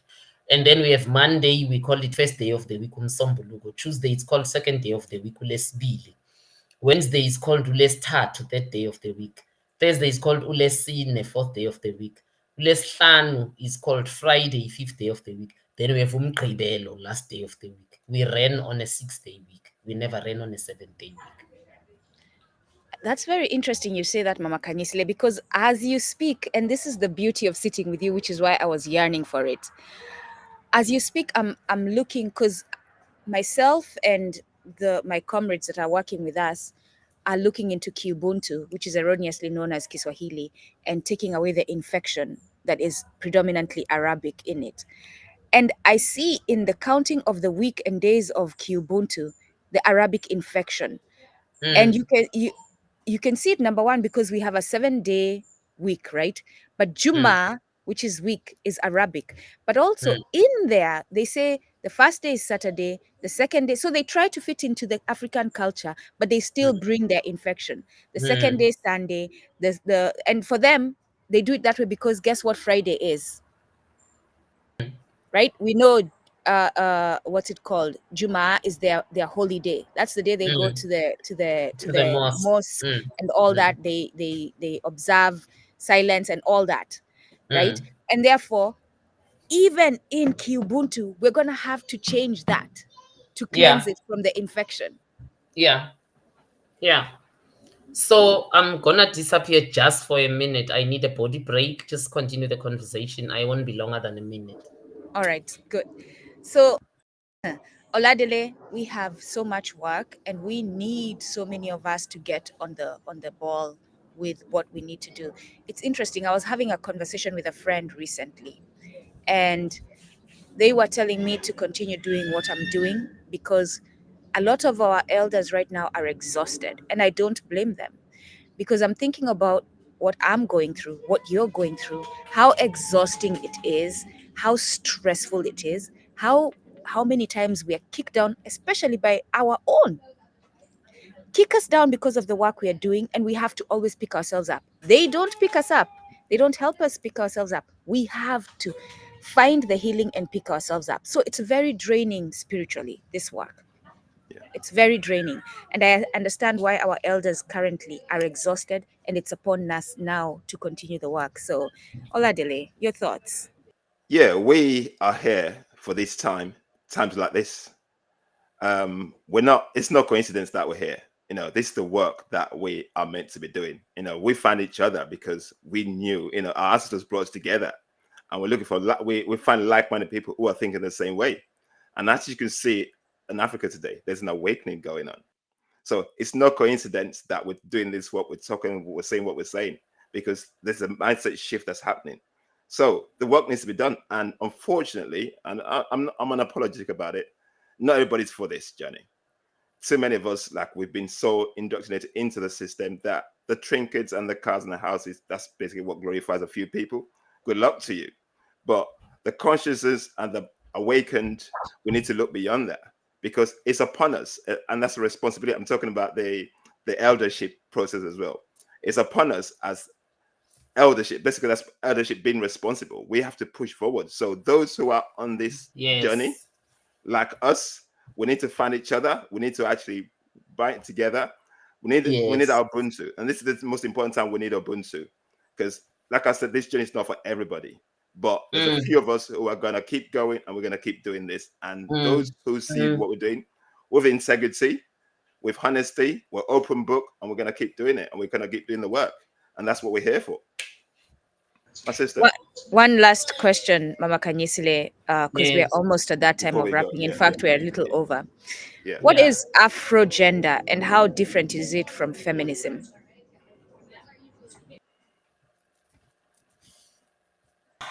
Another valid question. So people must buy the book again, especially African women, but also African men. I don't know why I'm saying especially women, because African men have also internalized patriarchy because they believe it's our culture. So my sister, I've got to say, as a man, I say it's more important for the men than the women, because we need to have a reverse thinking. Yeah, I'd say men need to get it more than women, because we as patriarchy are the problem. I'll let you carry on. Oh, thank you for that point, and I'm glad it's coming from a man, because it's hard for me sometimes to put it that way, because it's like, oh, we are a woman and we are bashing men. So I'm glad it's coming from a man to say men actually need this book more. They need to read it more than other people. Now, I've said Afrogender because in this continent, I work a lot with Akina Mama, which is a woman-led, woman-founded feminist organization. And I don't fault what Akina Mama is doing, because they do a lot of work in terms of training and supporting women in this continent. But I had a conversation with them, and I said, initially when you reached out to me to work with you, I wouldn't call myself a feminist in public. I don't do that. And then they said, why is what we are doing, not up to standard? I said, no, everything you're doing is okay. It's just that I don't subscribe to Romeo and Juliet, what's in a name. That which you call a rose by any other name would still smell as sweet. I said, no, that's the most, excuse my language, nonsensical. I wanted to use a stronger word, but I decided not. That's the most nonsensical statement I've ever heard. Mama Khanyisile, I have to tell you, there are people who wanted to tune in to hear you use your strong words. So please do not hold back. No, I mean, that's the most, it's just cow dung. What's in a name? There's so much in a name. If there was nothing in the name, they wouldn't have forced you to choose an Arab name over your name to convert to Islam, or a European name over your own to convert to Christianity. They wouldn't do that. And I mean, with the globalization, if there was nothing in a name, you would be getting a lot of Nomtandas or Togozile Smith in London. My brother Oladele, how many white English people have you met with an African name? You know what? In your entire life? You know what? I mean, exactly. Never. Exactly. So there Talk is about so much logic. in a name. There's so much in a name. So yeah, so I said to them, no, what we are doing is correct. It's just the name for me, and there is so much in a name.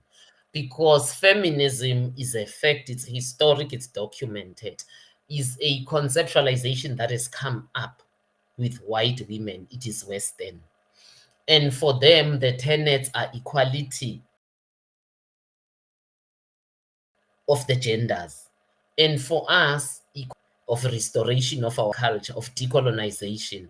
Because if we decolonize and we truly re-embrace who we were, it comes with the equity amongst the genders. It comes with Ubulungisa.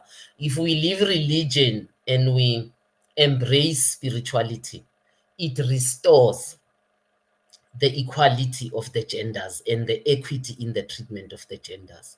So for Africans, you can't fight for equality as a loosely flung, dangling thing, because the African women's in the race issue, it's intersectional with the employment issue as employees, so with the economy, and in that economy, may I state, until the African woman is restored to being the agriculturalist, until we chase all these big commercial farms doing agriculture, commercial farmers doing agriculture on our behalf in our lands and exporting the choice of the choicest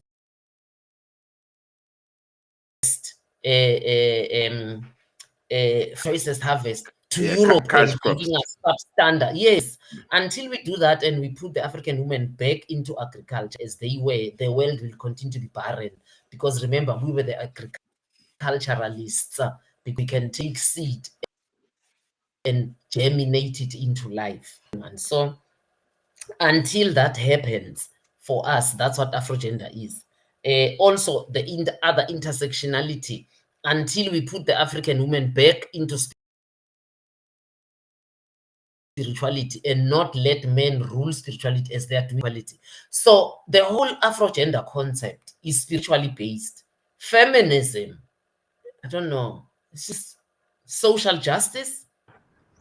It's a social justice. You know, feminism gets me to this is how I understand. It's almost as if the women were so subjugated, they want to now take the position of a man, literally, like they want to step into being a man. And I don't know, honestly, I need to do the research on this. I don't know if that's what starts introducing the confusion of gender identity, because you want to be so much like a man. And by the way, let's be very clear, I'm not saying take away your strength, take away what they call aggressive abrasiveness of being a woman, because I'm very much that woman, and that is very much feminine. It is not masculine. But you literally want to do everything they like. I don't know, Mama Khanyisile, if you're getting what I'm trying to say. To me, that's what feminism is. I'm trying, It's not about but balance and healing the family. It's about, I want to step into your position as a man. You've been having it too good.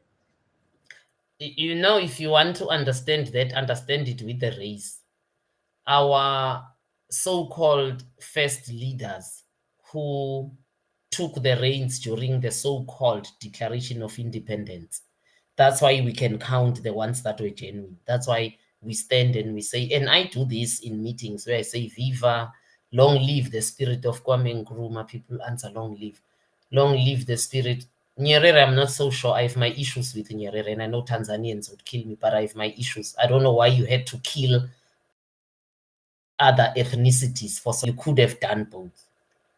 Let people embrace who they are and study those languages at school, but still promote Swahili as a unifying language. But be that as it may, long live the spirit of Nyerere, long live the spirit of Thomas Sankara, long live the spirit of Lumumba, of Robert Sobukwe, of Biko. And then who else? We are done. Magafuli is the latest edition. Who else then?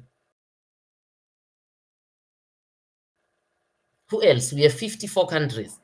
Amilcar Cabral, maybe. But we can't long live a majority of them because they did not want to decolonize. One, two, they didn't want to decolonize because they wanted to fit into the white man's shoes, because they were not so much opposed to colonialism. Other than that, they were not the ones colonizing and enjoying the perks. That's why they took power and then colonized their own people. That's why they can call their own police and defense force to shoot at their people who are protesting, which is a basic human right. Protesting for proper living structures, protesting against Kibera, shacks in South Africa. You call your police force to shoot at them because you are no different from the colonial master, because that's who you aspire to be. Now, if you understand it that way, you'll understand feminism. If we don't remind African feminists, That's a great that, analogy. yeah, if we don't remind them that it is about reclaiming our place in spirituality and in agriculture, you are going to, in the end, want to replace the white woman with the African woman. So it's not that we are opposed to the superiority of the white woman and the Mongoloid women, the yellow women, so much as we are opposed to the fact that it is not you that is sitting in that power. So I always say, I have nothing against feminism. In fact, we are all on the same train because we are fighting for women's rights. But there is a station at which feminists will get off because their struggle ends there, where I have to continue on that train because I'm fighting for, because for me, feminism is not divorced from decolonization. It's not divorced from fighting white superiority.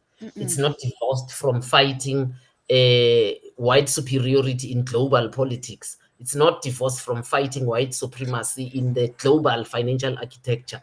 It's not divorced from fighting white commercial farmers and wanting that space to be back because it's sacred for the African woman, not because it's a business. So it's not divorced from me fighting for the survival of our language. For me, feminism is not divorced from, as in let us all adopt Swahili. It's the most spoken currently. So for me, as an African feminist, which is why I call it Afro-gender, my struggle is much more than a Western feminist. So they will get off at a certain station where they think their struggle is met, and I will still be left dissatisfied because my struggle is so all-encompassing. My struggle is a revolution. It's not a reformation. So leave me on that train to continue my struggle. But given your analysis, Mama Khanyisile, That's what Afrogender is. And people must buy such a nice scientific definition and explanation. It's chapter 2 of the book, I think. Nduku. If it's not 2, it's 3. But yeah, there's a whole chapter dedicated to this. Yes, it's in the beginning. But given your analysis, we must buy different tickets for this train or take a different train, all in all, because when you sit down to plan a project, it has to have a goal. And if our goals are different, our projects must be different. I'm saying, in other words, as Black women, we cannot follow feminism because it only gets us to a certain point. We have to have something for ourselves, and we have to work on it separately from what they are doing.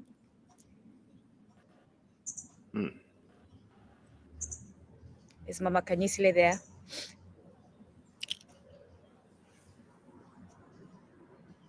Hi, sis. Can you hear us? So the book is, as we wait for Mama Khanyisile to come back, hopefully before we close, because we are wrapping up. The book is Ubulungisa, Decolonizing Gender in African Spirituality, the untold story of African warrior warrior women. And when you just look at the title, and it is by Mama Khanyisile Litchfield-Tshabala, she goes by officially in the colonial system and capitalist system, she goes by Dr. Khanyisile Litchfield-Tshabala. I call her Mama to give her that African honor, that Ubuntu honor, because Mama is such an honorable position that goes beyond being a doctor in this current social structure we have.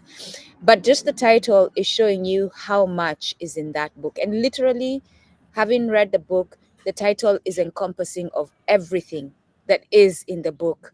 Ubulungisa is mentioned, and as you heard Mama Khanyisile describe it, it's an ongoing restorative process, a constant act of balancing. It is a triangle that is made up of spirituality, to the left, the heart, which is the legal system, and the social system to the right, which is the gender system, with a constant introspection. What does that mean? Every night when you go to bed, you're looking at how did I perform today as a human based on other humans, right? What did I do? Do I need to repair what I have done to my fellow humans?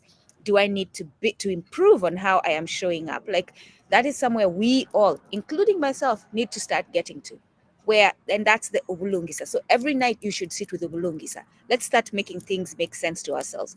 Every night, instead of saying, in the name of the Father and of the Son and of the Holy Spirit, Jesus, Jesus, Jesus, Jesus, you should sit and say Ubulungisa. Ubulungisa, have I, right? It's an ongoing step. Have I restored what I have unbalanced, right? Have I helped restore what is not balanced?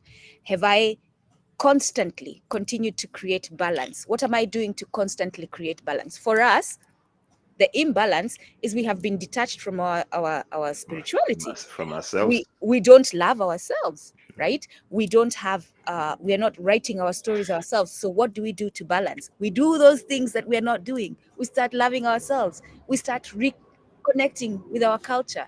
So hey, Oladele. Yeah. I'm just gonna bring I brought her. We were bringing her at the same time, so bring her in. okay. Sorry. Okay. Yes. All right, sis. And the website is right there. The website is where you'll find all the tiers. You'll find some information about Mama Khanyisile. Mama Khanyisile, please look quickly at the private chat because I have a question there for you that I wanted you to address if you're open to sharing.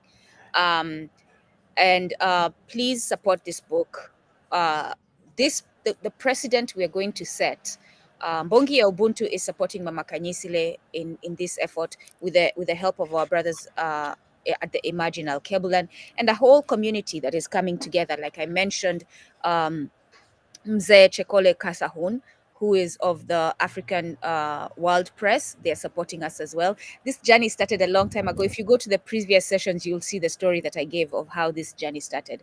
But the precedent that this process will set, if the community supports this, is that we can detach ourselves from these white exploiters, Arabic exploiters, Indian exploiters who keep getting the larger percentage of our work and giving us pennies when we have done all the work. Mama Khanyisile literally traveled, did research, spent hours in libraries. These white folk were just sitting there, punching in, drinking coffee, sharing some stories at the water cooler, and then they want to get 70%. Like, you all seriously have to start asking these questions. They want to get 70% after that.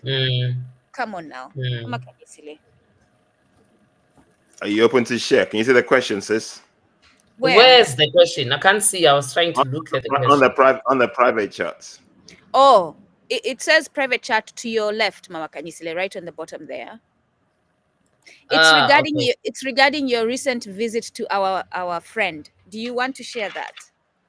Would you like to speak on your visit to Burkina Faso at the end? Oh, okay. Now you're reading the question out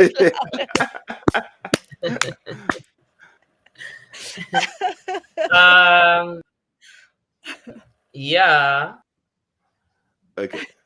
I can share that because I wasn't sent by anybody. I went on my own, and then 3 South Africans also decided to join.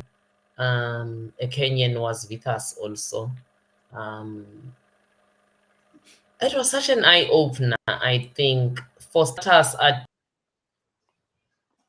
didn't think Ouagadougou is. But big as it is, it's still a reminder of how little the French have done in their colonies. I think that has to be put out. Colonization is colonization. We shouldn't be picking if the English was better or the Portuguese or the. They're all the same. I agree. Or, but I also, am I audible? Yes. Very, very audible. Yes.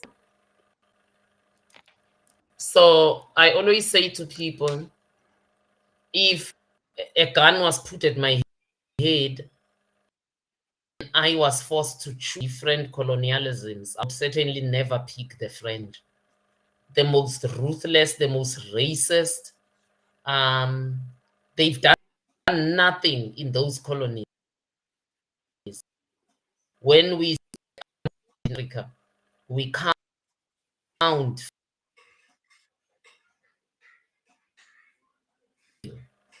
They didn't even put up system. I mean, it's like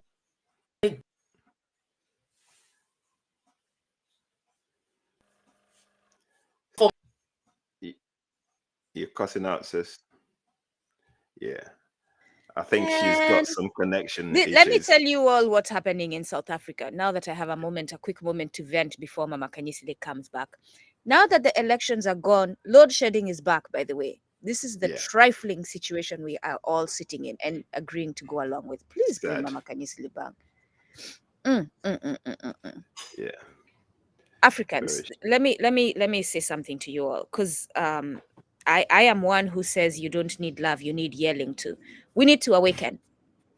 We need to awaken. Mama Khanyisile, continue. Sorry.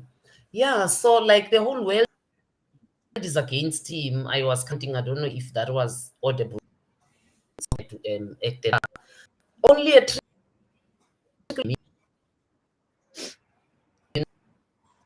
you're Russian. Yeah. Yes. Oh. Yeah, you're not audible. Hold on. You're North Korea pronounced on.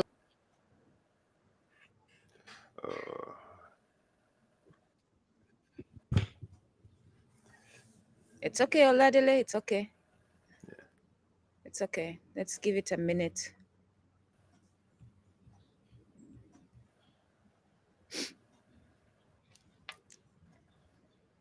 I say, so you there? Mama Khanyisile, go out quickly and come. Okay, there, yeah.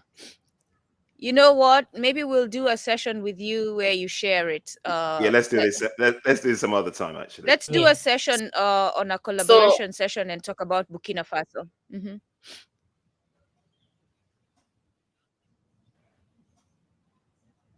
Yeah, it's not great. I think let's round it up. Hold on, though. Yeah. Yeah. I don't want Mama Khanyisile, if you can come back, please, as we wrap up, just to say goodbye. That would be nice. If not, then we will say goodbye on your behalf. Yeah, it's unfortunate, but we got the gist of the conversation. Again, everyone, go to the website. That is where you'll be able to find the tiers. Are we better? Yes. Go on. Okay, I was saying the internet, it was acting up, but I mean, it's very interesting. Yeah. So I was saying that just realizing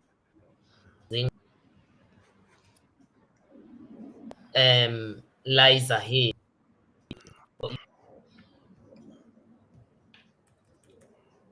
Yeah, it's not the best in the world. Support of government, because our government is. Yeah, I think let's leave it, because we need to do it more justice than that. I think we need to hear it properly. We need to have a session on it. Yeah, we'll have a different session of that. Yeah, we'll see. Let's talk. Maybe this coming Sunday we can do that. So yeah, we can. Yeah, let's talk about that. Thank you, everyone. Asanteni sana. Support, share this with anyone you know who's of influence, who has the resources and can support. Our goal is 20,000. We are currently at 1,200. Let me go back and see that number. $1,237.42 raised. So we have a long way to go to get to our goal. We have a long way to go. The money I meant to say this, and I'm glad I remembered before we close. The book has not been published. Yeah. The book has not been published yet. We've been getting messages saying, "Oh, I purchased the book. I haven't received it." The book has not been published. We have a session coming up on August 9th, which is one of the perks that you are promised if you support this the purchase of this book. And by the way, we are going to extend the campaign past August 9th, and we'll figure out what else we'll do after that. Yeah. But those of you who have pre-purchased, part of the pre-purchase is you share your information, either your phone number or your email. So you will all get a message from us when the book is published. And also we have your address. When you see the book in your house, that is, number one, you will get an announcement when the book is published. Let's just be clear on that. And then you can look out for the book. Mama Khanyisile, quickly, just say your goodbyes. Let's have a session on Burkina Faso where we just talk about them.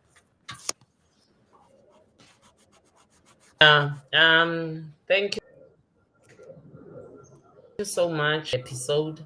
It's fun. We start talking about Burkina, so the internet is acting up even more than it was acting up. But yeah, it's a conversation to be had, I think.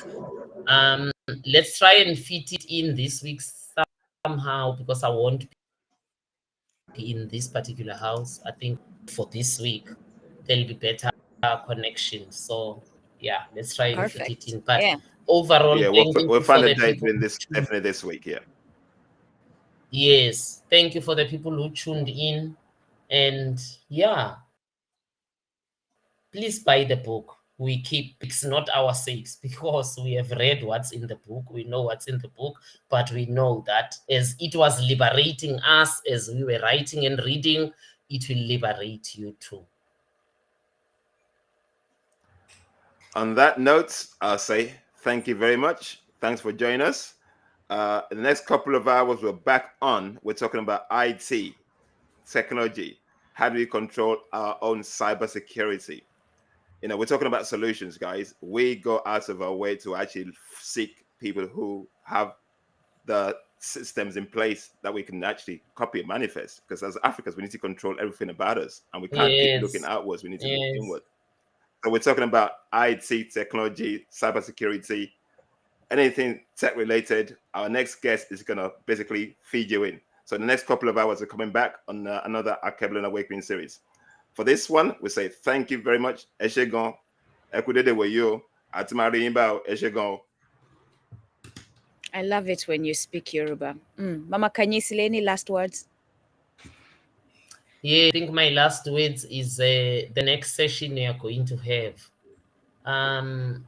We tell people to detach from the matrix if we are ever going to break free. The question you asked, Mama Ndugu. I love that. Free from the years. So detaching from the matrix is beginning to create our own systems. So I love Emerging Alkebulan for the next session that we are having. Please let us tune in, but in her wife, so we can acting up. I would actually have tuned in. I think I would love to be a fly on the wall and listen to that conversation. Let's keep taking over areas. It's a big elephant. Let's keep chewing little bits, bit by bit. Sometimes big chunks, sometimes small chunks, but let's chew this elephant up in the process of decolonization. So I wish you ancestral luck with that session. Asante. Nimubea. Haya basi, asanteni, kwaherini. So we'll see you soon, guys. Bye.